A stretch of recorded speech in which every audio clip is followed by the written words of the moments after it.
skill. We try to get better with rhythm and rhythm variations, which is the theme of this series. So we talked about how if you break down a beat of 1 and 2, 1 and 2, that and tends to be a commonly emphasized or quarter note or whatever it means musically. However, there are actually ones in between the and each of the upbeat and downbeat. And from class, we had a volunteer standing in the middle, so it was 1, E, and 2. Just trying to emphasize that we're not just dancing on 1 and 2 whenever we're stepping and weight transferring and stuff. So we started doing a drill that would be great if you continue to do this on your own. You don't need somebody else, where we counted 1 E and 2 E and 3 E, and we were walking. So from there it was... The goal is to really control when your weight transfers are happening. So starting with 1 E and 2 E and 3 E and 4 E and 5 E and 6 E and then also you can do it backwards for the sake of time of the video, not gonna do that, but then you walk it backwards. Don't overthink or work too hard on what's coming first on the heel strike or the toe strike. Just for walking forwards, for the sake of the rolling foot, start with the heel.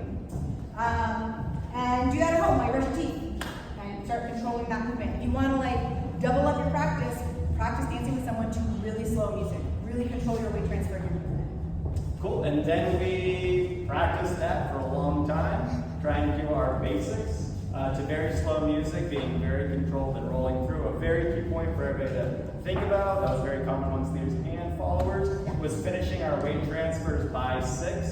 So it was 2, 3, and 4, 5, and 6.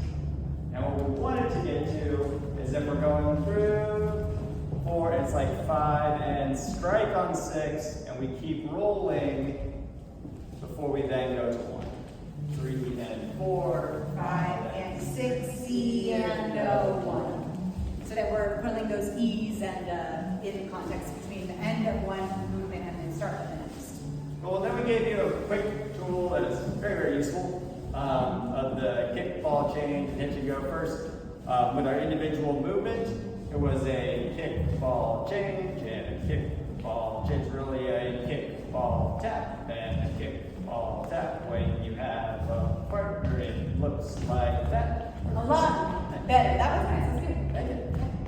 Cool. So then we have a kick, ball, tap. Super important to pay attention to, something that we really want to try to get, that I'd like to see more of as we go next week and whatnot, is this extreme elastic feeling, bouncing back and forth with each other, building up that nice stretchy energy before we go. We just did some patterns where then they became, instead of the kick, ball, tap, it did become a kick, ball, change as our weight transfer to a right side pass, 3 and 4, 5 and 6, and a kick, ball, change, 3 and 4, 5 and 6. We did it with a left side pass as well. Yeah, and for followers, we said, one for everybody, followers, don't worry about the size of this kick. It's actually going to help you more subtle the kick is, because then you can do your next movements without having to overcompensate. So keeping the kicks really under your body, kind of chill, make them close to your foot so you can just translate or move on to the next